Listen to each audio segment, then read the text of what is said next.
علامہ صاحب، بارگاہ رسالت کے جو نعت خواں صحابہ کرام تھے،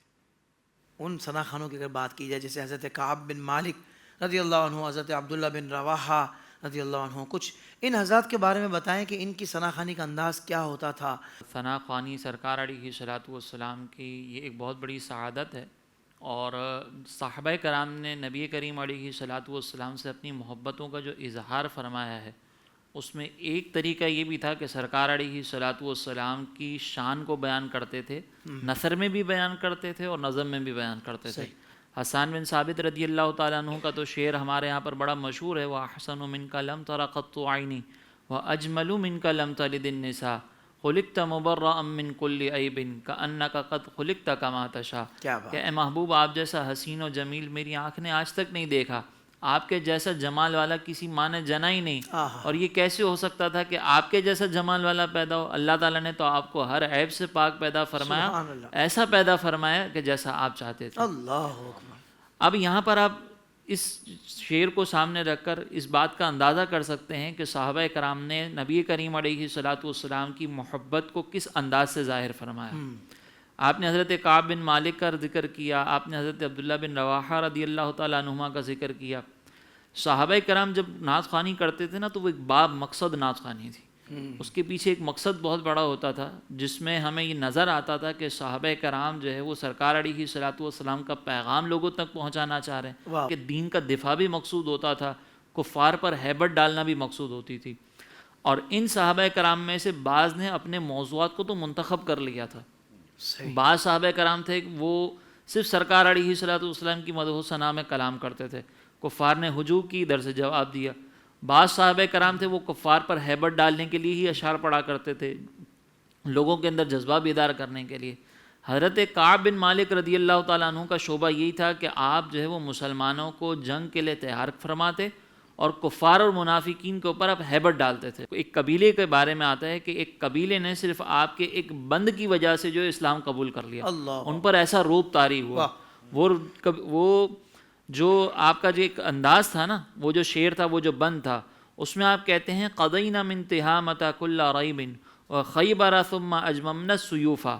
آپ کہتے ہیں کہ ہم نے جو خیبر اور یہ جو تہامہ قبیلہ تھا، ان کے دل میں جو بھی شک تھا نا، اس کو ہم نے دور کر دیا اور اپنی تلواروں کو جمع کر دیا۔ اب اس کے بعد ایک قبیلہ تھا دوس نام کا، تو اس کے بارے میں کہتے ہیں کہ نخیرها ولو نطقت لقالت قواطعهن دوسا او ثقیفا۔ وہ کہتے ہیں کہ ہم نے اگر ان تلواروں کو اختیار دیا اور اگر یہ تلواریں کلام کرنے کی استطاعت رکھتی تو یہ ضرور کہتی کہ ان کی کارڈ جو ہے وہ دوس قبیلہ ہے اور ثقیف قبیلہ ہے۔ جب قبیلہ دوس نے اس کلام کو سنا نا، تو ان پر ایسا روب طاری ہوا کہ انہوں نے اسلام قبول کر لیا، اور سرکار علیہ الصلوۃ والسلام فرماتے ہیں کہ یہ اشعار جو ہیں ان پر تیروں کی مانند ثابت ہوئے۔ تو آپ یہ دیکھیں کہ حضرت کعب بن مالک رضی اللہ تعالیٰ عنہ کی شاعری کا یہ انداز تھا۔ اگر ہم حضرت عبداللہ بن رواحہ رضی اللہ تعالیٰ عنہ کی بات کریں تو وہ سرکار علیہ الصلوۃ والسلام کی جو نعمت آپ کو ملی اس پر شکر ادا کیا کرتے تھے، سرکار علیہ الصلوۃ والسلام کی شان و عظمت کا اظہار کرتے تھے۔ ایک مقام پر ان کا شعر یہ ملتا ہے کہ وَفِينَا رسول اللہ یتلو کتابہ، ہمارے درمیان اللہ کے رسول موجود ہیں جو اللہ کی کتاب پڑھتے ہیں۔ اذن شق معروفا من الفجر ساعتے، اور یہ کتاب اللہ کی تلاوت اس وقت کرتے ہیں کہ جب فجر طلوع ہوتی ہے۔ اب یہاں پر پھر آگے کہتے ہیں کہ ارانا الہدی بعد العمی فقلوبنا به موقنات انما قال واقع۔ کہتے ہیں کہ ہمیں ہماری نابینائی کے بعد، ہمارے اندھے پن کے بعد انہوں نے ہمیں ہدایت کا راستہ دکھایا۔ اور پھر آگے فرماتے ہیں کہ سرکار علیہ الصلوۃ والسلام نے جو فرما دیا ہمارے قلوب اس پر مطمئن ہیں، اور آپ نے جو فرما دیا وہ ہو کر رہے گا۔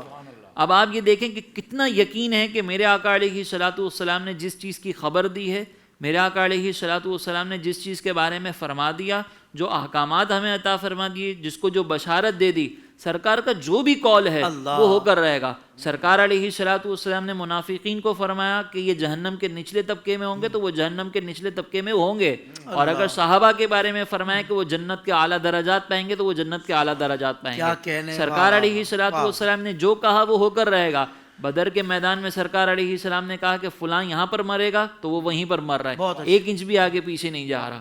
تو یہ صرف ایک جملہ کہا ہے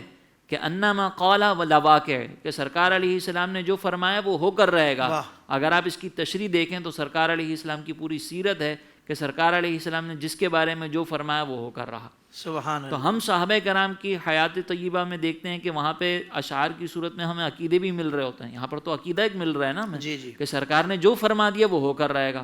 اسی طریقے سے سرکار کے جیسا کوئی ہو ہی نہیں سکتا، حضرت حسان بن ثابت نے ہمیں بتا دیا۔ تو اگر ہم صحابہ کرام کی شاعری کو دیکھتے ہیں، صحابہ کرام کے اشعار کو دیکھتے ہیں، تو اس میں ہمیں عقیدے بھی ملتے ہیں، جذبہ بھی ملتا ہے، اور سرکار علیہ السلام سے والہانہ محبت بھی ملتی ہے۔ سوشل میڈیا پر اسلام کی صحیح تعلیمات جاننے کے لیے ابھی حافظ سائر قادری کا نیا YouTube channel Islamic digital studio subscribe کر لیں، اور ہاں، نوٹیفیکیشن بیل آئیکن کو بھی پریس کر لیں تاکہ ہماری نئی ویڈیوز آپ تک بر وقت پہنچ سکے۔